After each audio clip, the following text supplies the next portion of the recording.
அனைத்து கட்சிகளுமே விவசாய கடன் தள்ளுபடி செய்யறதுலயும் விவசாயிகளுக்கு மேலும் மேலும் கடன் கொடுக்கறதுலயும் தான் மும்முரமா இருக்காங்களே தவிர விவசாய தொழிலை லாபகரமா ஆக்குறதுக்கு எந்த ஒரு முயற்சியும் எடுத்ததா தெரியல. அது மட்டும் இல்லாம எந்த ஒரு தொலைநோக்கு திட்டத்தையும் தங்களோட தேர்தல் அறிக்கையில முன்வைக்கலன்னு தான் சொல்லணும். சரி, இன்றைய தேர்தல் நிலவரங்களை பார்ப்பதற்கு முன்னால தமிழக தேர்தல் களத்தில் கட்சிகள் பெற்ற வாக்கு சதவீதத்தை பார்க்கலாம். தமிழ்நாட்டின் 6வது சட்டமன்ற தேர்தல் 1977ஆம் ஆண்டு மே மாதம் நடந்தது. அந்த தேர்தலில் திமுக 24.89% வாக்குகளும் அதிமுக 33.52% வாக்குகளும் பெற்றிருந்தது.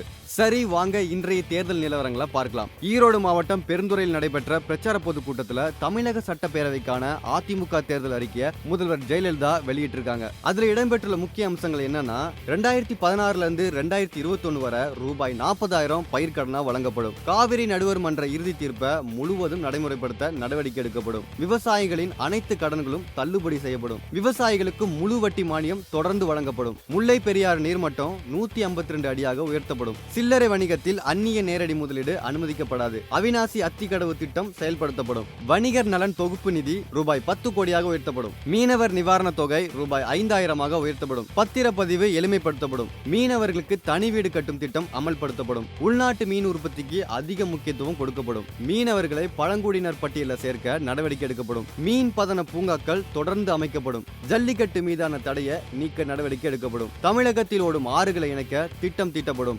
மடிக்கணினியுடன் கட்டணமில்லாத இணைய வசதி செய்து தரப்படும். மகப்பேறு உதவித்தொகை ரூபாய் 18,000 உயர்த்தப்படும். 100 யூனிட் மின்சாரத்திற்கு கட்டணம் இல்லை. வீட்டுக்கு ஒருவருக்கு வேலை வழங்கப்படும். ஸ்கூட்டர் வாங்க மகளிருக்கு 50% மானியம் வழங்கப்படும். அரசின் அனைத்து சேவைகளையும் பெற ஏழை எளிய மக்களுக்கு அம்மா பேங்கிங் கார்டு வழங்கப்படும். பொங்கல் திருநாளன்று கோஆப்டெக்ஸ் துணிகள் வாங்க 500 ரூபாய் கூப்பன் வழங்கப்படும். அனைத்து ரேஷன் கார்டுகளுக்கும் கைபேசி இலவசமா வழங்கப்படும். பொது இடங்கள்ல இலவச வைஃபை அமைக்கப்படும். இப்படின்னு தன்னோட தேர்தல் அறிக்கையை ஜெயலலிதா வெளியிட்டிருக்காங்க. மேலும் இதே மாதிரி தேர்தல் செய்திகளை உடனுக்குடன் தெரிஞ்சுக்க விகடன்.com/election பக்கத்தை பின்தொடருங்க.